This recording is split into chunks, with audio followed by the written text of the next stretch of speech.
Assalamualaikum warahmatullahi wabarakatuh. Alhamdulillah alladzi alafa baina qulubina fa asbahna bi ni'matihi ikhwana. Asyhadu an la ilaha illallah wahdahu la syarikalah wa asyhadu anna Muhammadan 'abduhu wa rasuluh. Allahumma salli wa sallim wa barik ala nabiyyina wa rasulina Muhammadin sallallahu alaihi wasallam wa ala alihi wa ashabihi wa man tabi'ahum bi ihsanin ila yaumiddin. Alhamdulillah, kita bersyukur kepada Allah Subhanahu wa taala pagi hari ini dianugerahi sehat walafiat. Mudah-mudahan bisa meraih banyak manfaat dan maslahat, dan kita semua kelak mendapatkan syafaat, utamanya syafaat dari baginda Rasul Muhammad sallallahu alaihi wasallam, dengan selalu kita berupaya mencontoh sunnah-sunnah beliau, mengamalkan sunnah-sunnah beliau sallallahu alaihi wasallam, dan mudah-mudahan kelak kita bisa bertetangga dengan beliau di surga Allah Subhanahu wa taala. Kita melanjutkan pembahasan yakni tadabbur surah Al-Kautsar. Yakni tadabbur surah-surah pendek. Kita sudah sampai pada surah Al-Kautsar, dan kita kasih tema kecil di situ, bagaimana kita bisa merasakan luasnya nikmat Allah Subhanahu wa taala. Baik, sebelumnya akan kita baca terlebih dahulu surah Al-Kautsar ini. A'udzu billahi minasy syaithanir rajim. A'udzu billahi minasy syaithanir rajim. Bismillahirrahmanirrahim. Bismillahirrahmanirrahim. Inna a'tainakal kautsar. Inna a'tainakal kautsar. Fasholli li rabbika wanhar. Fasholli li rabbika wanhar. Inna syani'aka huwal abtar. Inna syani'aka huwal abtar. Inna a'tainakal kautsar. Sesungguhnya kami telah memberikan kepadamu Al-Kautsar, nikmat yang banyak. Fasholli li rabbika wanhar. Maka dirikanlah salat, maka salatlah untuk Tuhanmu atau karena Tuhanmu. Wanhar, dan berkorbanlah. Inna syani'aka huwal abtar. Sesungguhnya orang-orang yang membenci kamu di sini adalah Nabi Muhammad, al-abtar, maka yang terputus, atau dialah yang akan terputus. Terputus dari hal apa? Kita lihat. Sebelum membahas lebih jauh, kita ketahui terlebih dahulu kaitan dengan surah Al-Kautsar ini, bahwa surah Al-Kautsar ini terdiri dari 3 ayat dan termasuk surah Makkiyah. Ini menurut mayoritas ulama termasuk surah Makkiyah, di mana surah Al-Kautsar ini surah ke-14 atau ke-15 yang turun kepada Rasulullah SAW, yakni setelah turunnya surah Al-Adiyat dan sebelum surah At-Takatsur. Ya. Ada sebagian ulama yang berpendapat bahwa surah ini merupakan madaniyah. Jadi biasa di kalangan para ulama itu menyebut terkait dengan surah ini Makkiyah, kemudian ada beda yang pendapat, yang lain beda pendapat surah madaniyah. Kenapa? Nah, yang penting alasannya itu yang penting. Sebagian ulama tadi kok menyebut surah Al-Kautsar ini sebagai surah Madaniyah karena di dalamnya itu ada perintah untuk inhar, yaitu berkorban. Menurut para ulama tersebut, bahwa ibadah kurban ini disyariatkan setelah hijrahnya Nabi ke Madinah. Itu ya, jadi alasannya itu. Jadi syariat kurban ini diperintahkan setelah hijrahnya ke Madinah. Namun pendapat ini ditolak atau disanggah oleh ulama lainnya bahwa tidak. Yang betul bahwa sejak di Mekah pun sudah dikenal, yaitu penyembelihan binatang sebagai pengorbanan. Gitu ya. Jadi seperti itu. Jadi sanggahannya seperti itu. Kemudian dinamakan surah Al-Kautsar yang juga merupakan salah satu nama sungai atau telaga di surga nanti. Dan surga ini atau telaga ini dihadiahkan kepada Nabi. Namun ada juga yang mengatakan Al-Kautsar ini nikmatun katsirah, nikmat yang banyak. Nikmat yang banyak. Ya, sebagaimana diartikan sesuai teksnya, inna a'tainakal kautsar. Sesungguhnya kami telah memberikan kepadamu Al-Kautsar, nikmat yang banyak. Gitu ya. Jadi dinamakan surat Al-Kautsar itu satu, ada yang beralasan karena ada telaga namanya telaga Kautsar. Yang kedua, Kautsar itu sendiri dimaknai nikmat yang banyak. Namun juga ada ulama yang menamainya dengan surat An-Nahr. Diambil dari ayat kedua, fasalli li rabbika wanhar. An-Nahr itu artinya pengorbanan tadi. Ya tidak salah, ada semua. Sebut Al-Kautsar karena ada di ayat 1. Sebut surat An-Nahr karena ada disebut di ayat 2. Di intinya, tapi yang populer, yang masyhur, yang terkenal ya sebutannya Al-Kautsar. Ini surat apa? Surat Al-Kautsar. Ini kalau jenengan nyebut atau tebak-tebakan dengan anaknya, surat yang terdiri dari 3 ayat. Namanya apa?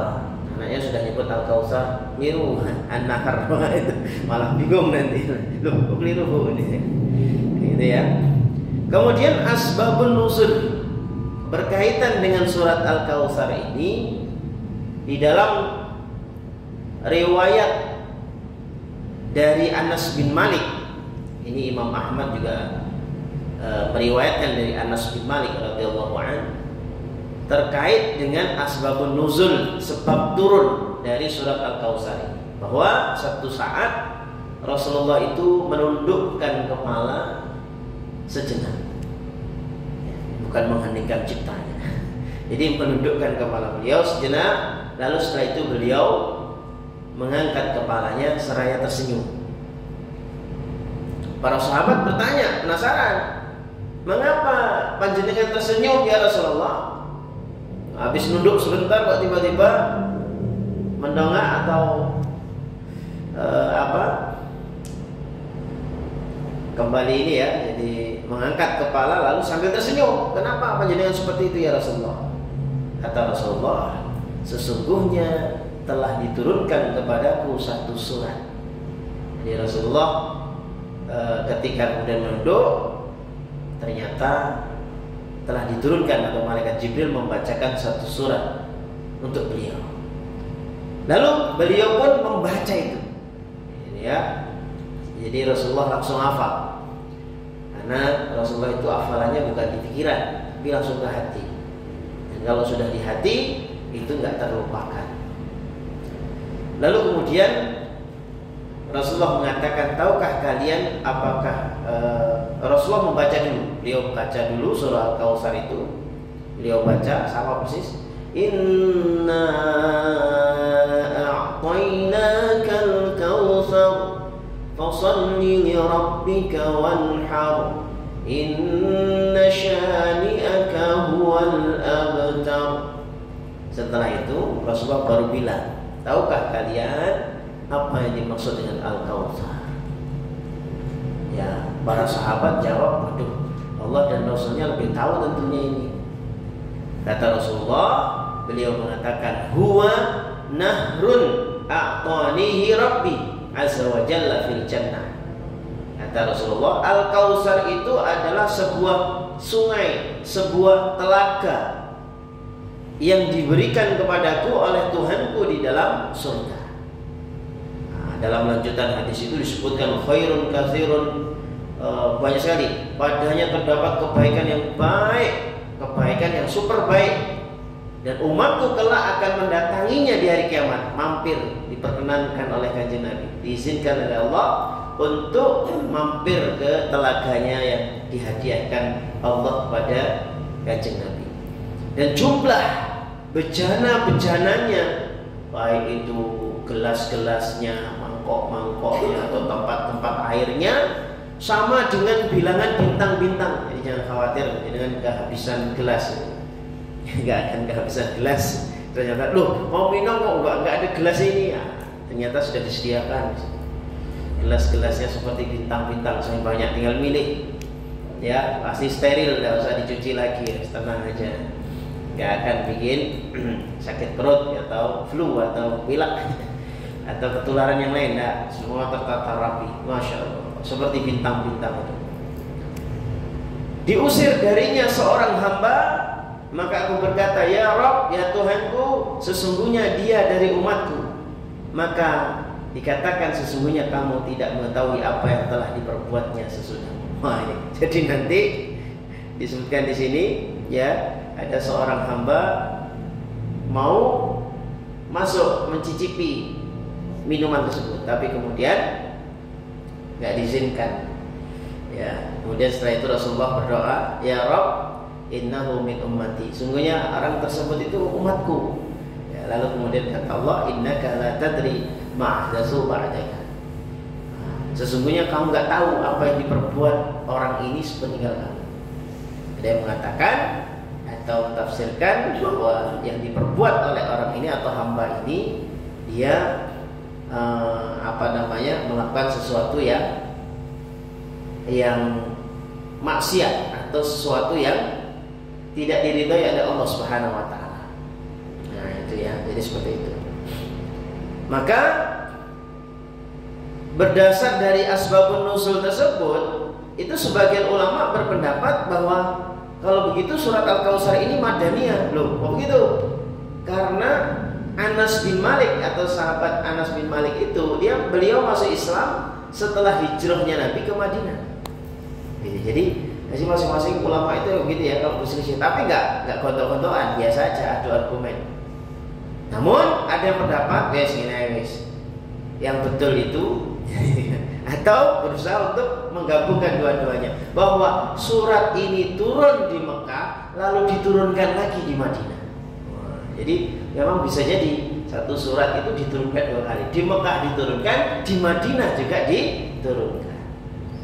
Namun kemudian mufasir terkenal yaitu Ibnu Katsir itu malah beliau mungkin udah lebih hati-hati, atau barangkali milih selamatnya ya, nggak mencantumkan. Ini kalau dibuka di dalam tafsir Ibnu Katsir, di situ tidak memastikan apakah Al-Kautsar ini termasuk bagian dari surat Makkiyah atau Madaniyah. Jadi nggak ditulis itu ya. Padahal kalau ayat-ayat yang lain, surat-surat yang lain itu selalu dicantumkan ini Makkiyah, ini Madaniyah. Nah, khusus ini mungkin ya, khusus Al-Kautsar ini ternyata nggak dicantumkan oleh Ibnu Katsir ya. Baik, jadi saya kira baik kemudian Makkiyah atau Madaniyah, yang penting bagaimana isi kandungannya. Ya, jadi yang jelas, apalagi sudah ada penengah tadi bahwa bisa jadi diturunkan di Mekah dan juga diturunkan lagi di Madinah. Nah, itu aman kalau sudah dua-duanya seperti itu. Nah, bagaimana kemudian isinya? 3 ayat tapi bisa menjadi satu pelajaran bagaimana cara kita merasakan luasnya nikmat Allah Subhanahu wa taala dari pelajaran surah Al-Kautsar ini. Ya, kata Allah, "Inna a'tainakal kautsar." Sesungguhnya kami Allah ya, a'tainaka, kami telah memberikan kepadamu al-kautsar. Ya, di sini a'tainaka itu berasal dari kata a'ta, yang artinya adalah memberi. Di a'ta artinya memberi. Biasa digunakan untuk pemberian yang menjadi milik pribadi seseorang. Artinya bahwa yang diberi itu adalah memang punyanya yang bersangkutan dan diberi kepada seseorang supaya jadi milik pribadinya. Misalnya orang tua ngasih anaknya yang nomor 1, ini sudah motor ini bapak belikan untuk kamu ya, nama anak yang pertama. Lalu kemudian karena sudah punya KTP anaknya itu, ya, ininya apa namanya, STNK, surat-surat segala macam di atas namakan yang bersangkutan. Nah, ini nanti anak kedua nggak boleh mengklaim ini motorku juga, kan motor ayah. Enggak, ini sudah dikasih ke anak nomor 1. Enggak, ini punya kakak ya, bukan punya mode. Nanti kalau kamu sudah dapat KTP, sudah mau kuliah, baru belikan lagi. Kecuali kalau kemudian keluarga itu ayahnya beli motor atas nama ayahnya, lalu kemudian motor ini pakai bareng-bareng. Ya, pokoknya nganggur siapa aja pakai. Tapi prioritasnya kakaknya karena kakaknya kuliah misalnya. Maka ya itu tetap atas nama ayahnya. Nggih. Jadi kata atau seperti itu. Nah, maka telaga Kautsar tadi itu, yang mana telaga Kautsar itu surga itu milik Allah, yang ada di dalamnya juga milik Allah, tapi kemudian dihadiahkan kepada Kanjeng Nabi. Nah, dihadiahkan kepada Kanjeng Nabi. Maka telaga itu jadi telaganya Nabi. Telaga Kautsar tadi itu jadi telaganya Kanjeng Nabi, sungainya Kanjeng Nabi. Nah, ini ya, jadi luar biasa. Ini langsung berupa penyebutan bahwa telaga Kautsar itu diberikan kepada Nabi Muhammad. Nah, seperti itu.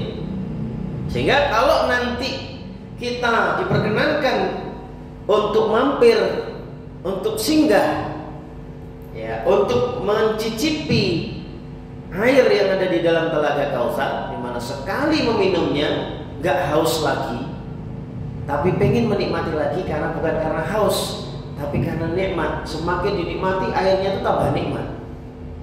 Ya, jadi semakin dinikmati airnya semakin nikmat. Kalau kita ada ya di dunia ini, semakin menikmati air itu diminum pelempokan, blenger. Misalnya ada apa itu namanya es dawet misalnya. Paling 1 mangkok, 2 mangkok udah cukup. Wah, 2 mangkok aja sudah blenger itu, sudah semelengeran. Tapi kadang-kadang seseorang itu mungkin selisih 30 menit, selisih 1 jam, kok ada lagi es kok lebih nikmat lagi daripada yang dawet tadi. Misalnya ini es apa ini? Es degan misalnya, atau es apa tuh? Nah, apa? Es teler. Es teler. Segitu aja lah gampangnya ya. Nah, itu meskipun tidak haus, meskipun tadi sudah blenger, tapi karena ada es jenis baru ini tadi, itu bisa diminum lagi. Jadi nggak harus nunggu haus dulu, nggak harus nunggu aku bungkus mas, gua tak minum kalau ini. Nggak, ada bisa dinikmati juga. Tadi udah setengah jam yang lalu tak nikmati juga lah. Jadi kadang seseorang minum itu memang nggak harus nunggu haus ya. Jadi kalau kita minum air putih terutama itu nggak harus nunggu haus. Ya. Makanya dalam sehari itu diperbanyak minum air putih, karena kadang-kadang kalau nunggu haus itu tergantung tempatnya. Kalau kita berjemur mesti sebentar aja haus karena benar-benar menguap gitu. Tapi kalau di tempat seperti ini nggak akan haus. Nanti beberapa jam jangan duduk di sini nggak akan haus-haus. Dan itu nggak boleh dituruti. Nggak haus-haus itu jangan dituruti, minum aja. Gitu. Masalah nanti kemudian pengen buang air kecil, ya nggak apa-apa, minum aja, gitu ya. Jadi tidak masalah, minum, tetap minum air putih. Makanya kalau misalkan orang kok sering di rumah, biasanya malah malas minum air putih. Karena apa? Dingin. Tapi kalau orang kayak petani yang langsung terjun di lapangan, tukang-tukang, wah, nggak usah ditanya minum air putih itu. Bisa galon itu bisa, cuma 3 orang itu bisa 2 hari selesai habis. Kenapa? Karena langsung kegiatannya outdoor, di luar, panas, bersentuhan dengan matahari dan seterusnya. Makanya kalau petani-petani itu sehat-sehat. Nah, kenapa kok sehat? Minum air putihnya banyak sekali. Jadi malah bagus. Sekalipun makanannya tiap hari gorengan, makanannya tiap hari itu mengandung lemak sekalipun, soto apa-apa gitu deh ya, semuanya wes pokoknya nggak masalah. Kenapa? Dia berjemur, dia beraktivitas, olahraga lah ibaratnya gitu. Dia nggak masalah. Sekalipun misalnya sarapannya itu Indomie bentino, Indomie bentino, ya nggak masalah. Kenapa? Karena dia berjemur, beraktivitas, olahraga, lebih dari olahraga malah itu. Tapi kalau kita kegiatannya di rumah, ibu-ibu banyak di rumah, jarang berjemur, jarang beraktivitas yang ini di luar, jangan coba-coba itu gorengan tiap hari, ya Indomie tiap hari. Oh siap-siap kolesterol naik, asam urat naik, ya serba naik semuanya itu. Darahnya jadi kental. Kenapa? Malas minum air putih, ya keringat tidak keluar, karena olahraga juga sedikit, lemak nggak terbakar lah gitu. Jadi seperti itu. Ini apa berkaitan dengan apa, yaitu memberi. Nah, kemudian Al-Kautsar tadi dimaknai katsir, yang artinya banyak. Maksudnya nikmat yang banyak. Bisa juga dipahami untuk menunjukkan sesuatu yang bilangannya banyak. Bisa juga dimaknai sesuatu yang tinggi nilainya. Jadi Al-Kautsar itu bukan hanya sesuatu nikmat yang banyak, tetapi nikmat yang punya nilai tinggi, punya nilai kualitas. Ibu-ibu, 1 truk batu dihadiahkan ke jenengan, taruh depan rumah, atau 1 berlian kecil, ya, atau 1 emas yang mungkin 10 gram.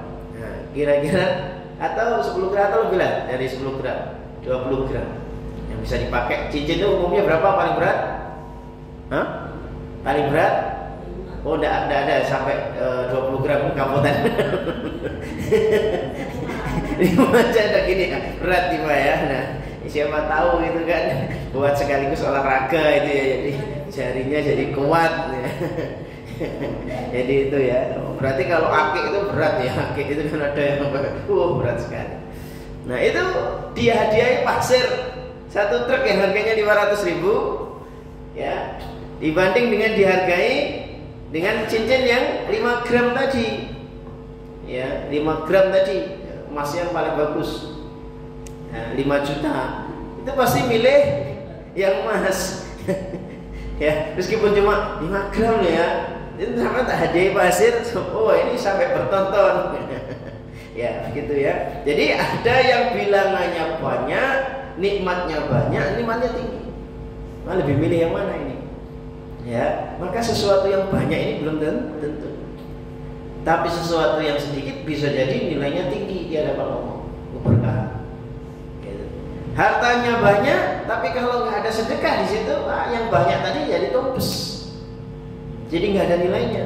Tapi kalau hartanya cukup, banyak, alhamdulillah, lalu sebagainya juga disedekahkan, zakatkan dan sebagainya, maka nilainya jadi tinggi. Nggak hanya sekedar banyak, tapi tinggi.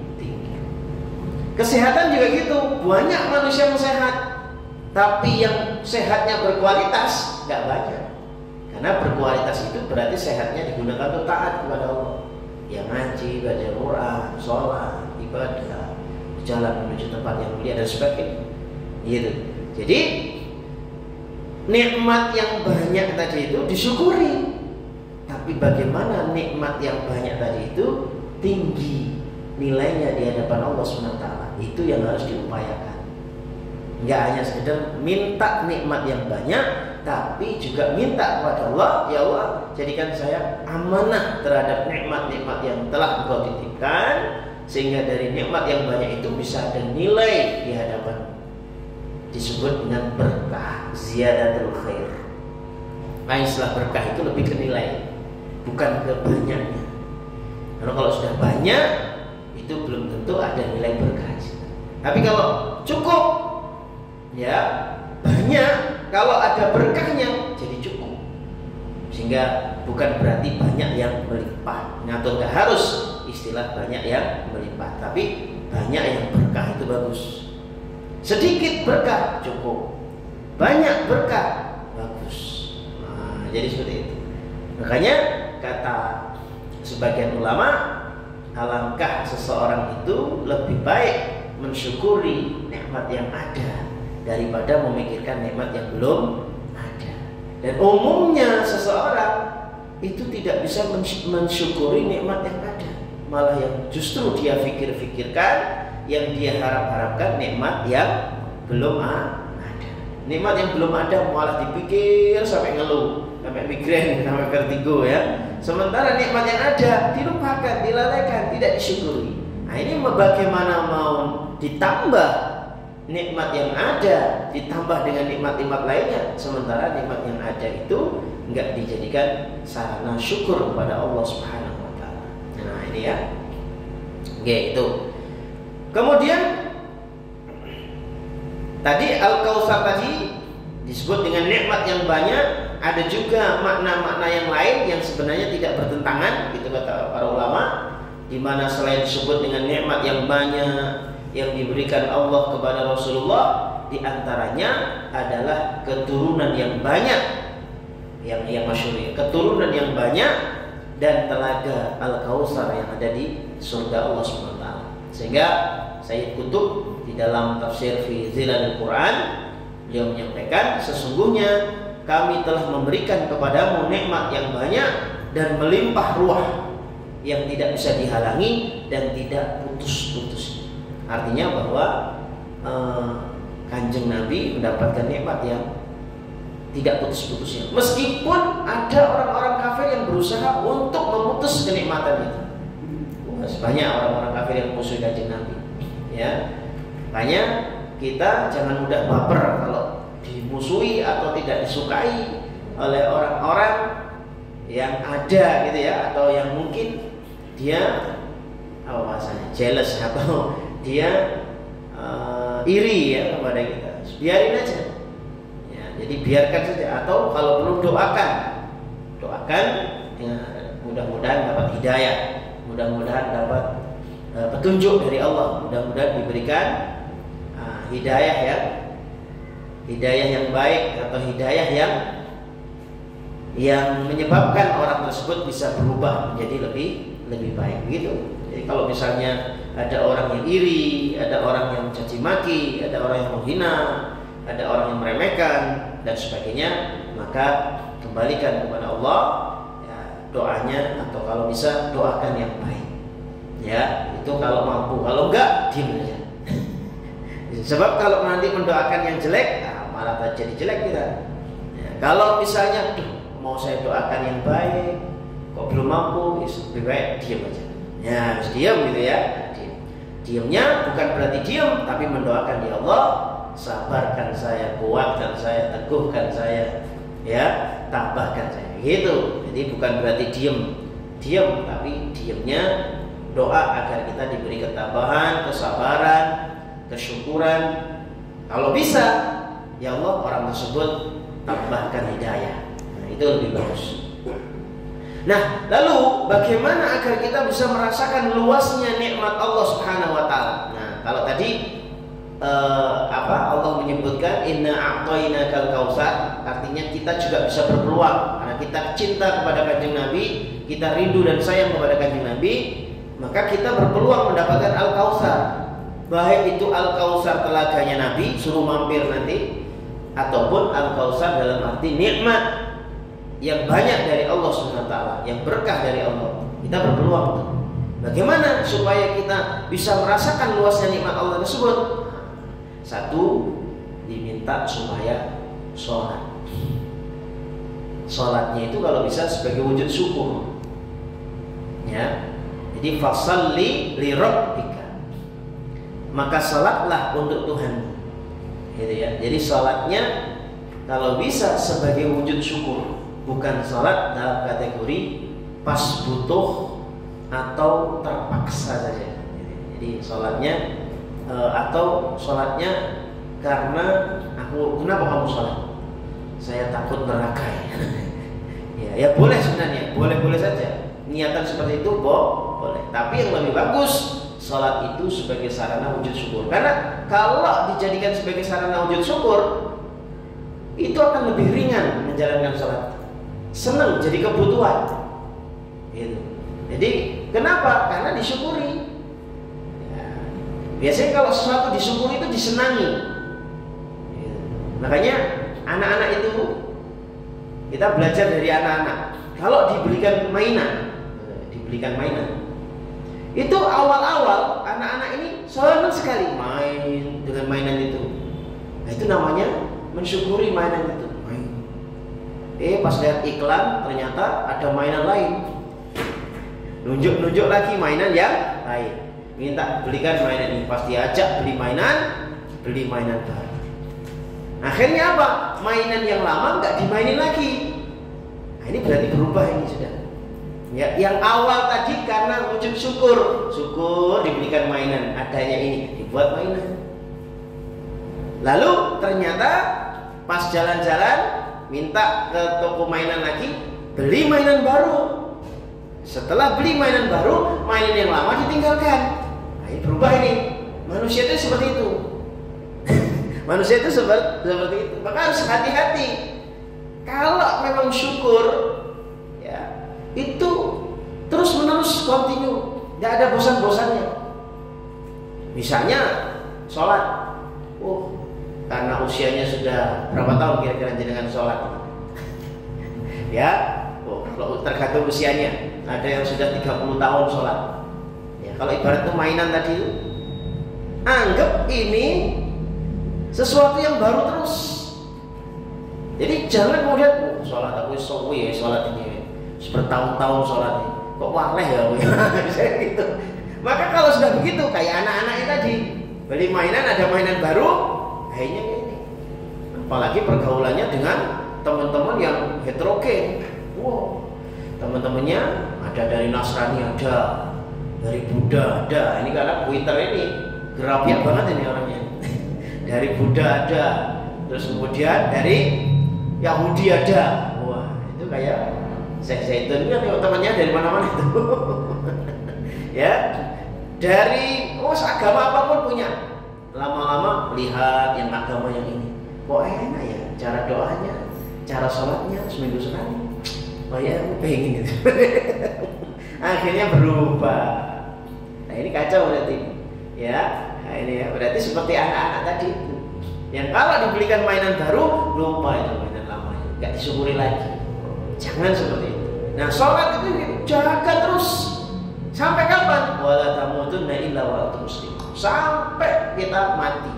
Hatta mau sampai mati. Jadi nggak boleh bosan dengan namanya ibadah. Nah, tugas setan itu membuat kita bosan ibadah. Maka kadang-kadang perlu dilawan. Kalau harus ditentang. Tiba-tiba bosan ngaji, bosan baca Quran, bosan sholat. Ada orang yang bertahun-tahun sholat, tiba-tiba ya setelah satu kondisi tiba-tiba nggak mau sholat lagi. Pemikirannya tambah aneh, ya tambah aneh karena habis diskusi malah jadi ateis. Yang tadinya seneng ya baca Quran, seneng ngaji dan sebagainya, tiba-tiba dia mengalami suatu kejenuhan dan akhirnya pensiun, orang sholat, rokok. Ya Allah, na'udzubillah, jadi ateis. Ada kayak gitu. Ya na'udzubillah min. Nah ini ya. Jadi jadikan sholat sebagai wujud syukur dan harus ditambah terus. Alhamdulillah ya Allah. Jadi seolah-olah bahwa semua kenikmatan itu ya datangnya dari Allah. Gitu. Kenikmatan itu datangnya dari Allah, maka syukuri dengan cara sholat. Nah, sholat itu puncaknya syukur. Jadi sholat itu puncaknya syukur. Makanya Kanjeng Nabi sholat sampai kakinya itu pecah-pecah.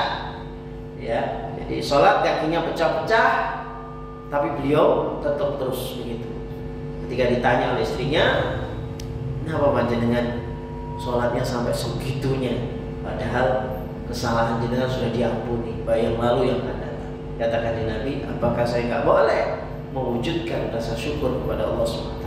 Wah, jadi sholat itu sebagai puncak syukur kepada Allah SWT. Ya, jadi seperti itu. Kalau sholat sudah bisa menjadi puncak syukur, kenikmatan yang lain akan disyukuri dengan gampang, lebih mudah mensyukuri kenikmatan yang lain. Asalkan sholatnya dijadikan puncak syukur. Ya, sholat itu kan kegiatan. Aktivitas manusia itu apa sih? Ya kegiatan, aktivitas, kegiatan. Ya, makan itu kegiatan, ngaji kegiatan, berkeluarga kegiatan, ibu nanam bunga kegiatan. Jadi manusia itu hidupnya sebenarnya berkegiatan, beraktivitas. Ibadah itu ya kegiatan, bagian dari agenda hidup, bagian dari aktivitas hidup. Makanya kalau sudah waktunya zuhur, kita agendanya sholat zuhur, gitu ya. Kalau sudah subuh, agendanya sholat subuh. Baru nanti agenda yang lain-lain, apa dan sebagainya. Nanti jam sekian waktu Tuhan pada jadwal ngaji, saya tak ngaji, agenda. Yang aktivitasnya kerja, agendanya kerja. Suaminya agendanya kerja. Anak-anak agendanya sekolah. Kalau itu semua, gitu ya, kegiatan tadi itu. Nah, wujud syukur yang paling puncaknya itu adalah sholat, maka semua aktivitas yang lain itu akan bisa merembet syukurnya ke yang lainnya. Tapi kalau sholatnya hanya sebagai gugur kewajiban saja, ya tidak sebagai wujud syukur, ya, akhirnya nggak senang. Sholatnya biasa, hambar. Jadi sholatnya seperti sholat, ya bapak ibu saya dulu sholat, tak sholat, tetangga sholat, tak sholat, ya. Jadi cuma gitu aja, maka nggak ada rasa bahagia dalam sholat. Ketika kita menganggap bahwa bisa menenangkan waktu kita galau atau sedih itu, berarti kita ada rasa nikmat ya. Nah, oh ya nggak apa-apa juga, karena sholat itu bisa, maksudnya dari sisi fungsi, bahwa sholat itu bisa menjadi sakinatul qulub. Jadi kita lupa syukurnya dulu nih, kita ngadu dulu nih, ngadu galau apa banyak masalah. Ya. Ya boleh aja. Itu salah satu fungsi daripada sholat adalah sakinah, untuk menenangkan hati. Kan nggak mungkin dalam hidup kita galau terus. Masa hidup kok galau terus? Gitu ya? Nggak mungkin. Sedih terus. Gitu. Nah, seperti yang pernah saya ceritakan, yang saya sampaikan, orang yang hidupnya sedih terus, ini selama hidup ini kok 80% sedih terus, hanya bahagianya 20% gitu ya. Maka pori-porinya terbuka lebih lebar bagi syaitan, sehingga syaitan akan gampang mencerita, berenang-renang di darahnya. Masuklah jin-jin kufur, ingkar kepada Allah, bisikan macam-macam. Ya, kita ngadapi korin aja, ya udah ribet. Korin itu jin yang nggak bisa diruqyah, nggak bisa diapa-apain, karena memang dia ya di atasnya jin, ya gitu ya, di atasnya jin, maksudnya makomnya ini. Bukan jin biasa, ya, gitu ya. Jadi seperti itu, sehingga mungkin walinya setan itu ya korin itu. Kalau ini mungkin ada sebutan lain, gitu ya. Karena dia nggak bisa nggak menimbulkan penyakit, tapi yang penyakit yang disasar adalah batin, penyakit batin, bukan penyakit zahir. Itu korin, makanya bisik-bisikannya lebih halus daripada bisikan jin-jin kafir yang biasa itu. Kalau jin-jin kafir yang biasa, itu bisikannya memang ada yang kayak gitu ya. Ada ya, jin-jin yang suka ada di telinga, yang suka bisik-bisikin supaya nggak sholat, itu ada.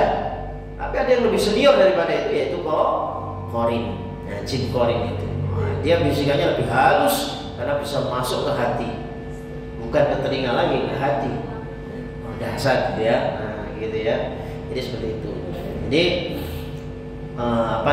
jadikan salat sebagai wujud syukur, itu yang tertinggi. Nah, kalau sekarang belum bisa, ya belajar, kita sama-sama belajar. Saya pun juga masih belajar bagaimana sholat itu sebagai wujud syukur. Kapan mengetahuinya?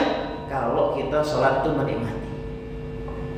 Habis sholat tenang, pas sholat menikmati. Kemudian tidak menjadikan kita terburu-buru, membacanya tetap biasa. Ya biasa, bukan berarti melama-lamakan, tidak juga. Tapi boleh, mau melama-lamakan sholat boleh, mau manjang-manjangkan surat nggak apa-apa kalau pas sendiri dan segala macam. Ya, tapi normal, wajar.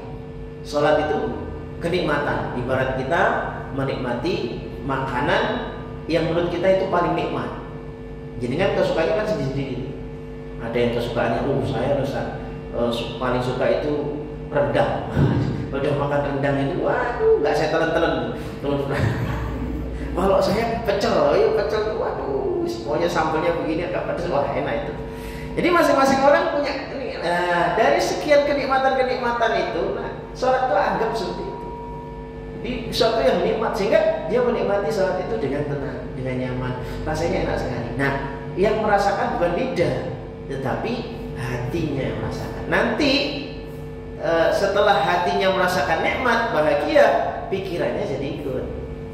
Pikirannya jadi ikut, ke bawah suasananya. Nah, itu disebut dengan nurul qalb. Jadi pancaran dari hatinya. Bahasa orang ininya aura gitu ya. Padahal aslinya nurul qalb ya. Nah, jadi cahaya hati. Itu salat sebagai wujud syukur. Yang kedua, berkurban. Fasalli li rabbika, maka tunaikan salat untuk Tuhanmu, wanhar, dan lakukan kurban. Kurban sebagai apa? Sebagai wujud cinta. Jadi kalau kita kurban yang memang dinaskan, disyariatkan itu kan kurban tanggal berapa tuh? 10 Zulhijjah, 11, 12, 13. Hari tasyrik itu juga termasuk hari kurban juga. Kambing atau 1/7 sapi atau 1/10 unta bergabung. Kalau sapi dan unta bergabung 10 orang. Kalau sapi 7 orang. Kalau kambing dirinya. Dan plus boleh keluarganya. Seperti itu kurban. Tapi hakikat kurban, hidup ini tidak bisa lepas dari namanya kurban. Ya, pengorbanan. Jadi hidup ini nggak bisa lepas dari yang namanya pengorbanan. Jadi dengan waktu dulu masih gadis, ya, waktu itu dijodohkan atau mendapatkan pasangan, suaminya sekarang. Itu juga pengorbanan. Mulai dari milihnya, mulai dari menerimanya, sampai kemudian menjalani rumah tangganya, itu pasti banyak pengorbanan di situ. Tak korban. Kenapa nomor 1? Maksudnya itu korban, misalnya. Korban nomor perasaan nomor 1, ini bahaya ini. Misalnya korban harta, korban perjuangan, gitu kan? Korban pikiran juga kadang-kadang mikir gitu kan. Ada korban kekhawatiran, kecemasan, cocok nanti suami saya selingkuh, gitu kan. Ada lagi mungkin korban banyak sekali. Belum lagi nanti punya anak. Wah, anak ini banyak sekali nih anak. Korban dia sehari-hari jajanannya, apanya, ya, sekolahnya, pendidikannya. Wah, banyak sekali. Kasih sayangnya, itu korban semua. Jadi hakikatnya hidup ini nggak bisa lepas dari pengorbanan. Maka kaitan dengan wanhar tadi, meskipun kurban itu diwakili dengan kurban setiap tahun di 10 Dzulhijjah tadi, itu sebenarnya hanya bagian dari satu kurban yang menggambarkan bahwa kehidupan sehari-hari kita itu memang banyak sekali pengorbanan. Dan kalau hakikat kurban sama seperti leher kambing tadi, diikhlaskan, disembelih, terus jangan dipikirkan eman-eman ya wedhus gede kambing saya kemarin itu dipikir aja. Nah, itu berarti nggak cinta. Nah, itu. Jadi masih dipikir aja. Di kurban setahun yang lalu itu loh saya itu kurban tuh. Waduh, sebenarnya kambingnya itu bagus. Itu apa itu? Sumunya itu belum keruh. Habis. Akhirnya aku cinta sama kambing saya itu.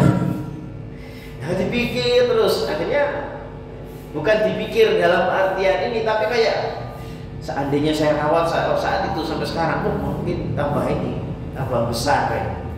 Akhirnya malah gak ikhlas. Ya, atau dia punya uang. Tahun lalu itu saya korban. Itu waktu itu pas kambingnya gak ada yang murah saat itu. Harus mepet.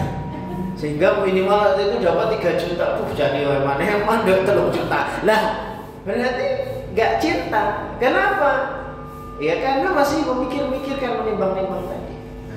Oleh karenanya landasan cinta itu keikhlasan, kerelaan. Hanya kan ketika kemudian suami istri atau seorang itu menikah, ya keikhlasan. Punya anak, keikhlasan. Itulah dasar cinta, itu adalah keikhlasan. Nah, ke Allah juga gitu. Ya, pengorbanan kepada Allah. Kita sholat itu apa? Ya pengorbanan juga. Ya kita harus menggunakan fisik, kita menggunakan pikiran supaya pikiran-pikiran dunia itu jangan dimasukkan dulu. Hati juga gitu. Kadang sholat itu perasaannya masih aja perasaan yang was-was apa segala macam masuk, perasaan dunia itu masih masuk ke hati, pikiran dunia masih masuk ke hati. Nah ini berarti cintanya belum full. Ya, jadi belum fokus. Nah itu ya, jadi seperti itu. Nah manusia itu juga gitu, kadang cintanya kepada dunia juga gak fokus. Misalnya ya, cinta, misalnya dia punya mobil, nanti lihat mobil temennya, kok lebih bagus punya teman saya ya, gitu ya. Jadi itu ya nanti sebutannya macam-macam. Ya mungkin bisa nggak mensyukuri juga. Coba aja, jenengan ya punya mobil sebagus apapun, nanti keluar mobil temennya mereknya sama, dari luar itu pas kita di dalam melihat yang di luar lebih bagus punya teman saya ya mobilnya. Padahal nggak tahu, sama aja kata temennya, mobil sampai udah lebih bagus. Jadi begitu, itu benar-benar ini ya, cinta itu kadang mudah terombang-ambing tadi. Ya, jadi di dalamnya kalau tidak ada syukurnya, nah tadi pertama tadi, maka akan mudah kemudian kita terombang-ambing oleh yang namanya cinta yang berubah-ubah. Nah, cinta kepada Allah jangan sampai berubah turun, tapi harus berubah naik. Itu hijrah itu. Harus naik. Nah, cinta itu harus naik. Jangan sampai turun. Kalau cinta kepada dunia, nggak usah sampai naik-naik, biasa saja. Tapi kalau cintanya terhadap dunia untuk ibadah kepada Allah, itu yang harus dinaikkan. Dulu cinta dunia untuk dunia, sekarang cinta dunia untuk akhiratnya, wah itu harus dinaikkan. Gitu. Jadi seperti itu prinsipnya. Kalau ada orang yang dia cinta dunia, habis kerja ini nggak pernah sholat, kerja nggak sholat, nggak ibadah. Yang dipikirkan hanya dunia dan seterusnya. Tapi dia nggak sholat, nggak ibadah dan seterusnya. Ya, sampai akhirnya kemudian dia berhasil, sukses, bisa beli apa-apa, bisa beli ini, beli itu, beli ini bisa. Ya, utang ini sudah tersalurkan semua. Wah, sudahlah, rumah ini itu terbeli. Ya, fasilitas ini itu terbeli. Tapi dia nggak sholat, nggak beribadah kepada Allah. Ya, bagi Allah itu nggak selebih dari sayap nyamuk. Ya, jadi sebanyak apapun harta yang dikumpulkan oleh manusia, kalau tidak digunakan untuk taat kepada Allah, maka di hadapan Allah nggak ada guna. Gitu ya, nggak ada guna. Sama seperti hartanya Abu Lahab itu ya, yang dibakar beserta orangnya. Sama seperti hartanya Qarun yang juga malah menjadikan dia tenggelam bersama hartanya ke dalam neraka Allah SWT. Nauzubillah. Ya, itu oleh karenanya kita dititipi oleh Allah, yaitu macam-macam gitu ya. Dititipi nafas, jiwa, raga, dititipi harta, itu hendaknya harus digunakan untuk di jalan Allah Subhanahu wa taala.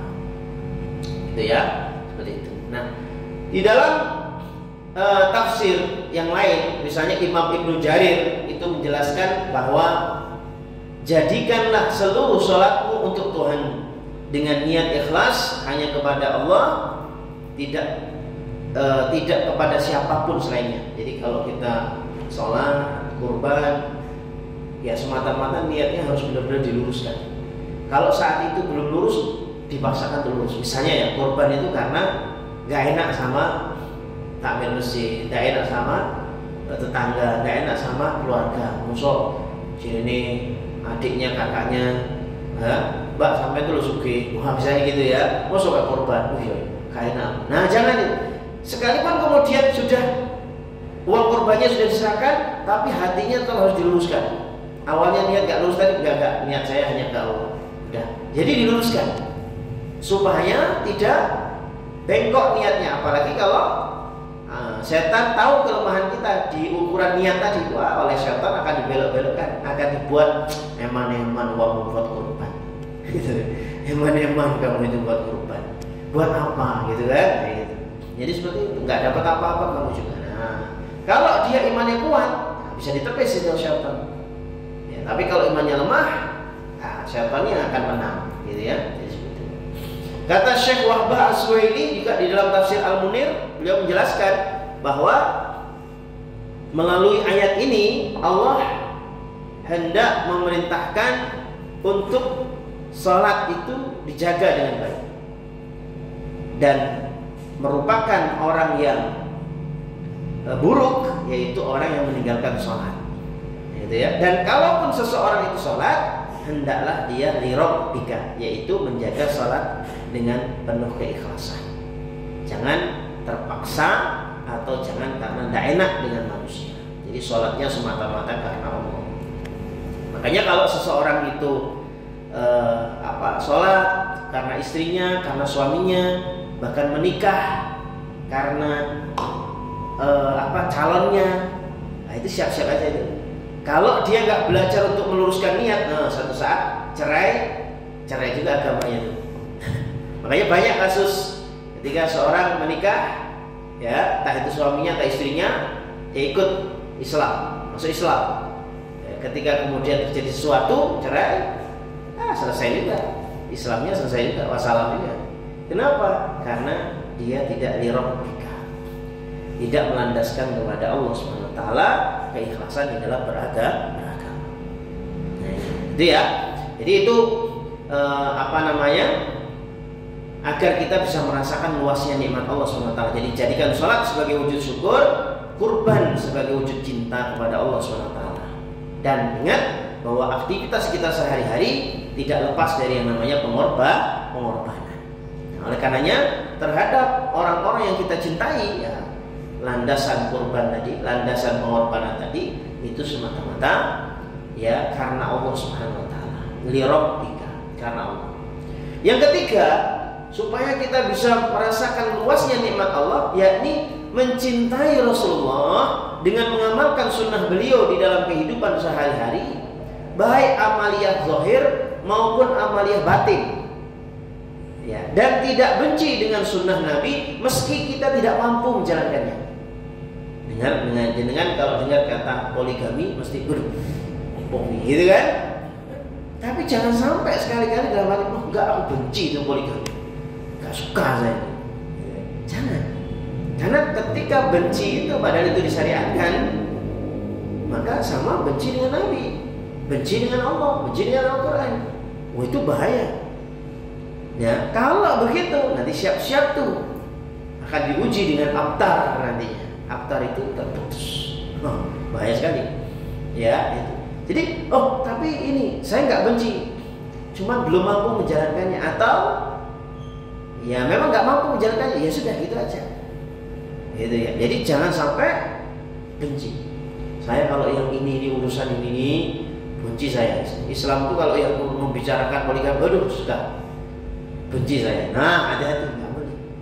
Ya. Adapun kemudian suaminya, ya, nggak boleh poligami, silakan diskusi. Silakan didiskusikan ke suaminya. Ya, ayah jangan poligami ya. Misalnya gitu ya. Tapi jangan kemudian kenapa Ma? Ya karena saya tuh benci dengan poligami. Itu nggak boleh. Ya, kan saya benci dengan syariat poligami, itu enggak boleh. Tapi ya alasannya adalah alasan-alasan yang masih bisa dibahas atau masih bisa diselesaikan di dalam keluarga, itu saja. Ya, jadi seperti itu. Jadi tidak karena membenci syariat. Jangan sampai karena alasan membenci syariat. Nah, ini ya. Jadi seperti itu. Nah, maka disebutkan inna syani'aka huwal abtar. Nah, ini Sesungguhnya orang-orang yang membenci kamu wahai Muhammad, dia akan terputus abtar. Kata syani'aka dari kata syana'an yang artinya adalah kebencian. Yang biasa digunakan kata ini untuk menunjukkan kebencian yang bukan pada tempatnya. Kita benci kepada Rasulullah itu nggak pada tempatnya. Benci kepada syariat Islam nggak pada tempatnya. Kita Muslim kok benci kepada syariat Islam. Ya, kemudian kita benci kepada Allah, wah nggak pada tempatnya. Ya, ada juga yang mengatakan kebencian yang lahir dari iri hati. Ini juga hati-hati. Kebencian karena iri hati. Jadi awalnya seseorang itu tidak benci, tapi karena iri hati bisa lahir benci. Ya, maka harus hati-hati. Ya, jadi terhadap saudara seimannya juga. Ya, maka di ayat pertama tadi bahwa Allah menetapkan Rasulullah bukanlah orang yang terputus dari nikmat Allah. Ayat terakhir menegaskan bahwa orang yang membencinya justru akan terputus dari nikmat Allah SWT. Ya, abtar ini pernah dituduhkan kepada Nabi Muhammad. Ya, jadi pernah ada orang kafir yang nyinyir gitu ya. Namanya As bin Wa'il. As bin Wa'il ini pernah menghina Rasulullah bahwa itu tuh Muhammad itulah yang abtar dia. Ketika ayat ini diturunkan ya dengan sebutan abtar, itu loh Muhammad itu abtar. Kenapa apa abtar? Karena putra beliau meninggal sehingga nasabnya putus. Anak laki-laki beliau meninggal semua. Ya, ini makanya ada sebagian yang mengatakan bahwa ini surat Makkiyah itu ya tadi ya di awal tadi sebut surat Makkiyah karena itu berkaitan dengan As bin Wa'il ini, gitu ya. As bin Wa'il ini orang Mekah, ya, yang akhirnya malah justru abtar ini justru malah terjadi pada As bin Wa'il, gitu ya. As bin Wa'il ini, maka As bin Wa'il ini dalam sejarah itu disebutkan anak-anaknya mati semua, tidak punya anak nih. Dia punya anak tapi meninggal. Ya, dan dia juga terputus dari sejarah. Maksudnya tidak dikenal sebagai orang baik, tapi dikenal sebagai orang yang jelek. Ya, dan juga disebut bahwa As bin Wa'il ini terputus dari nikmat Allah SWT. Nah, itu ya. Jadi seperti itu. Jadi orang yang membenci Nabi Muhammad maka akan terputus, disebut dengan abtar. Kalaupun kemudian ada kok yang orang kafir yang punya banyak anak. Misalnya contoh Walid bin Mughirah. Beliau ini sosok yang sangat membenci Nabi, punya 11 anak. Tapi di antara satu pun anaknya ya tidak ikut ayahnya, malah justru banyak yang masuk Islam. Jadi disebut dengan istilah abtar, terputus dari keturunannya dan terputus pula dari kebaikan. Ya itu ya, jadi ini. Nah, orang yang abtar ini kalau nanti dikaitkan dengan Al-Kautsar sebagai telaga surga tadi itu, telaganya Kanjeng Nabi, maka dia tidak akan diperkenankan meminum ya dari telaganya Nabi tersebut. Maka ada yang mengatakan tadi ya, ada kaitan hadis tadi itu, diantaranya orang yang masih menyimpan benci dengan Nabi Muhammad, dengan sunnahnya Nabi Muhammad, ya, dengan contoh-contoh yang dicontohkan oleh Kanjeng Nabi Muhammad. Tapi dia masih mengamalkan Islam, tapi masih ada benci, gak full dia cinta dengan Nabi Muhammad. Misalnya Nabi Muhammad istrinya banyak, istilah poligami begitu ya. Lalu kemudian ya, dia membenci syariat poligami. Ya gitu ya. Jadi kalau misalnya karena nggak mampu ya nggak apa-apa, nggak mampu. Atau istrinya yang bilang ke suaminya bahwa saya bukan benci syariat poligami, tapi tidak mampu melakukan itu. Ya, misalnya suami tidak mampu, tidak ada apa itu istilahnya, pawaan. Mau satu saja nggak adil, satu aja nggak adil, mau dua malah tambah nggak adil, gitu ya, malah repotnya. Oke, nah perlu diketahui bahwa putra-putra Rasulullah itu ya yang wafat itu masih balita rata-rata ya, putra-putranya Kanjeng Nabi. Itu ada Al-Qasim namanya. Ini Al-Qasim ini anak sulung Nabi Muhammad dari Siti Khadijah yang lahirnya di Mekah. Nah, sebelum Nabi Muhammad diangkat menjadi nabi ya. Dan Qasim ini wafat di Mekah saat usia 2 tahun, balita ya. Menurut Qatadah, dan Al-Qasim ini meninggal ketika dia sudah mulai berjalan. Jadi 2 tahun ya. Sudah mulai berjalan, beliau wafat. Makanya Nabi Muhammad itu disebut dengan Abul Qasim ya. Karena anaknya Qasim meninggal. Orang-orang Mekah ya pada tahu, termasuk As tadi itu tahu, oh Muhammad itu terputus sudah tinggal, tidak punya nasab, keturunannya tidak ada. Kemudian putra kedua ini juga meninggal, namanya Abdullah. Ya, putra kedua Nabi Muhammad itu dari Siti Khadijah, ya, dari Sayyidati Khadijah. Ini Abdullah ini lahir sesudah Islam, gitu ya. Artinya bahwa sesudah Nabi Muhammad diangkat, dan dia disebut dengan gelar At-Thayyib. Ada juga gelaran At-Thahir ya. Gelarnya sama ya, gelarnya 2, Thayyib, Thahir, tapi sebenarnya satu orang. Makanya nanti kalau di hadis-hadis itu kadang disebutin Thayyib gitu ya, At-Thayyib. Ada nama lain At-Thahir. Itu sebenarnya Abdullah ini putranya Nabi Muhammad, satu orang, cuma gelarnya 2. Kemudian putra ketiga Nabi Ibrahim yang meninggal juga. Ibrahim ini termasuk anak bungsu Nabi Muhammad dari Maria Qibtiyah. Ibrahim ini hidup selama 1,5 tahun dan lahir dan wafat di kota Madinah di tahun 10 Hijriah di usia 17 atau sekitar 18 bulan.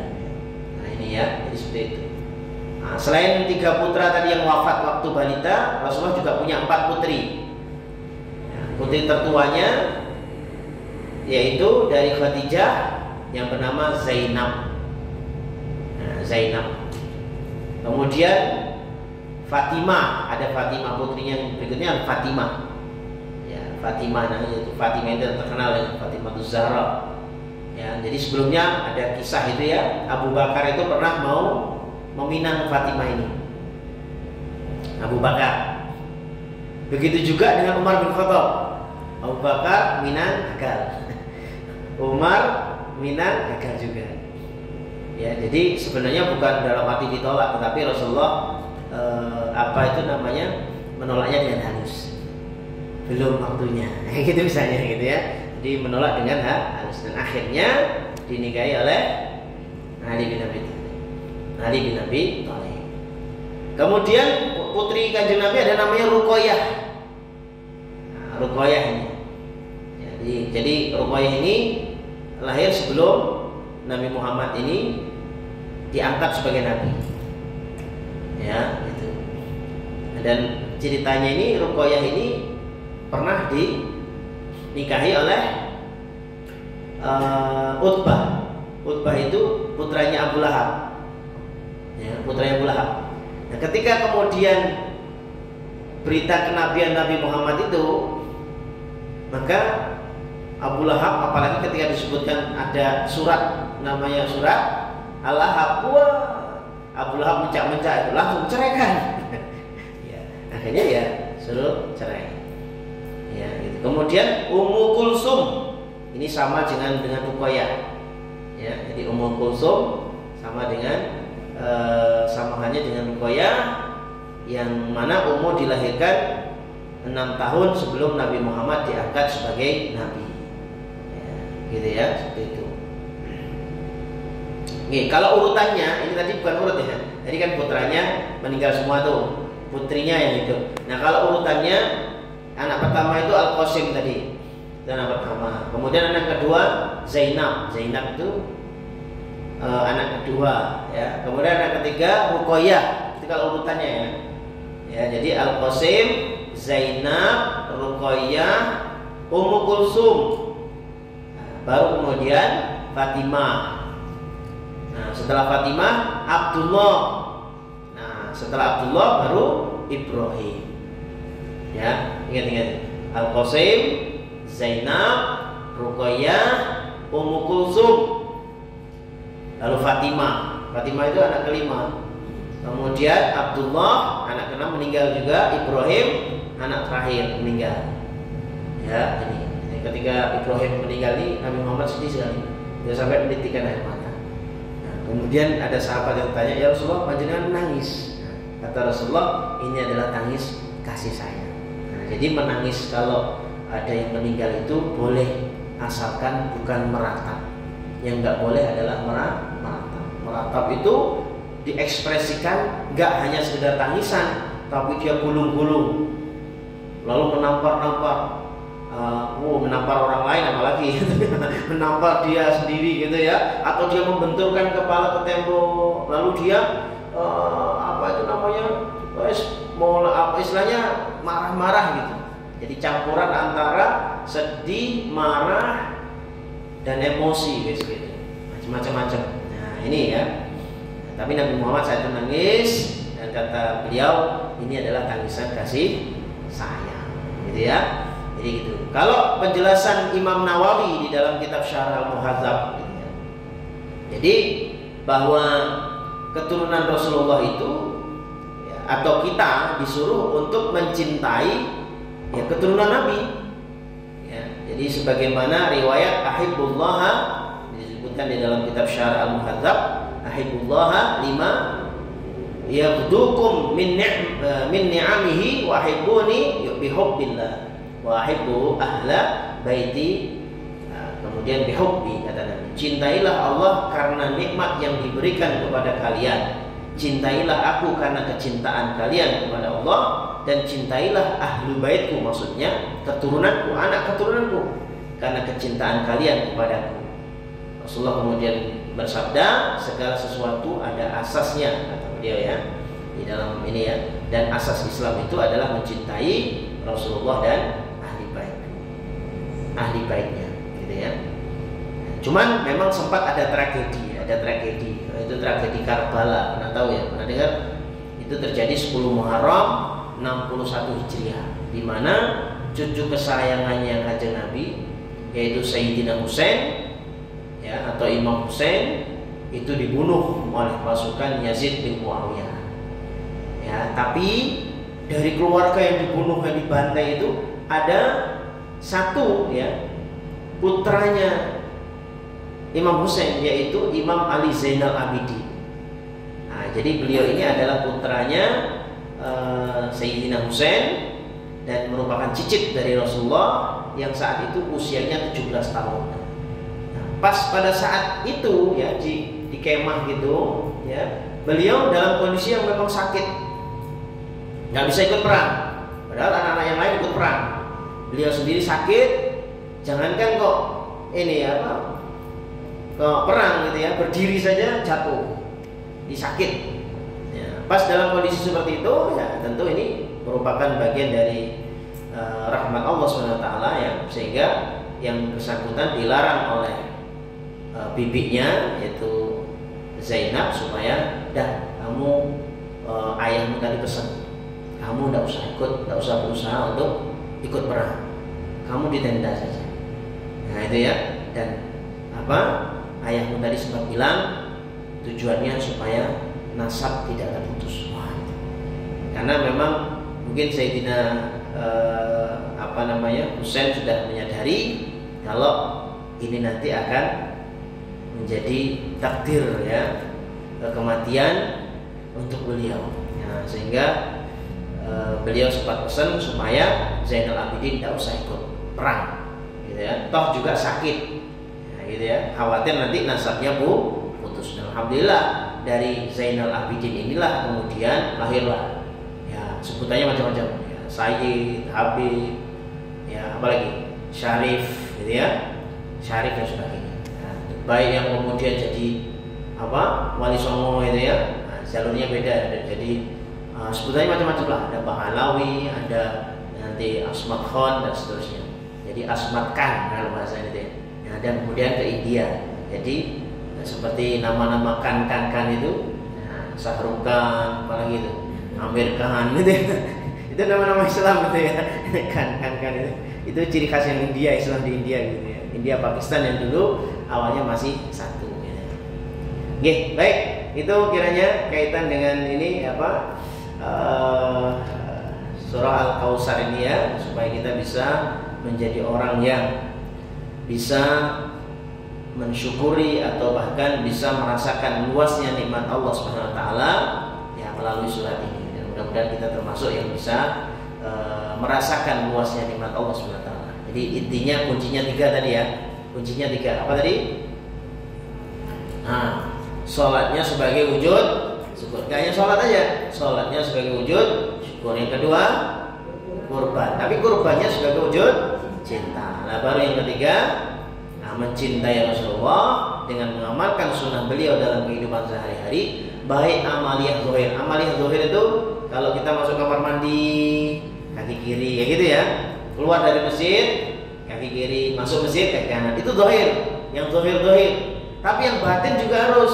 Syukurnya Nabi bagaimana, kanjeng Nabi mengajarkan syukur. Sabarnya kanjeng Nabi bagaimana. Nah, seperti itu juga sabarnya kanjeng Nabi, ikhlasnya kanjeng Nabi, itu juga termasuk amalan batin kaitan dengan Rasulullah ya. Dan tidak benci dengan sunnah Nabi meski kita tidak mampu menjalankannya. Demikian ya.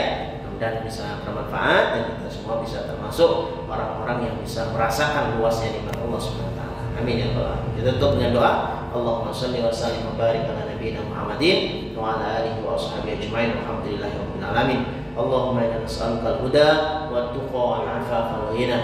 Allahumma inna nas'aluka ilman nafi'a wa rizqan thayyiban wa 'amalan mutaqabbalan. Ya Allah ya Rabb, tambahkan hidayah, taufik kepada kami, kepada keluarga kami. Ampuni segala dosa-dosa kami ya Rabb. Ampuni pula dosa-dosa kedua orang tua kami, khususnya bapak ibu kami dan juga para guru-guru kami, keluarga kami. Bimbing kami semua agar semakin istiqomah dalam ibadah, dalam amal soleh. Anugerahkan kami kesembuhan, kesehatan, angkat penyakit-penyakit kami, sembuhkan sakit-sakit kami ya Allah. Allahumma rabbana sahibil ba'sa ishfina tasyafi la shifa illa shifauka shifa la yughadiru saqama. Rabbana hab lana minas salihin. Kami akan kami anak cucu keturunan yang saleh dan salihah. Dan bimbing kami ya Allah agar semakin istiqomah dalam ibadah dan amal saleh. Kelak Kau hadiahkan kami wafat dalam kondisi yang husnul khatimah. Allahumma khtim lana bil iman wa khtim lana bil islam wa khtim lana bi husnul khatimah. Rabbana taqabbal du'a innaka antas samiul alim wa tub 'alaina innaka antat tawwabur rahim. Mudahkan setiap urusan-urusan kami ya Rabb. Urusan dunia kami, lebih-lebih lagi urusan akhirat kami, dan mampukan kami menjadi orang-orang yang pandai mensyukuri segala nikmat-nikmat-Mu ya Allah. Allahumma a'inna ala dzikrika wa syukrika wa husni ibadatik. Rabbana atina fid dunya hasanah wa fil akhirati hasanah wa qina adzabannar. Wa sallallahu ala nabiyyina Muhammadin wa ala alihi wa sahbihi ajma'in. Walhamdulillahi rabbil alamin. Demikian kurang lebihnya mohon dimaafkan. Subhanakallahumma wa bihamdika asyhadu an la ilaha illa anta astaghfiruka wa atubu ilaik. Assalamualaikum warahmatullahi wabarakatuh.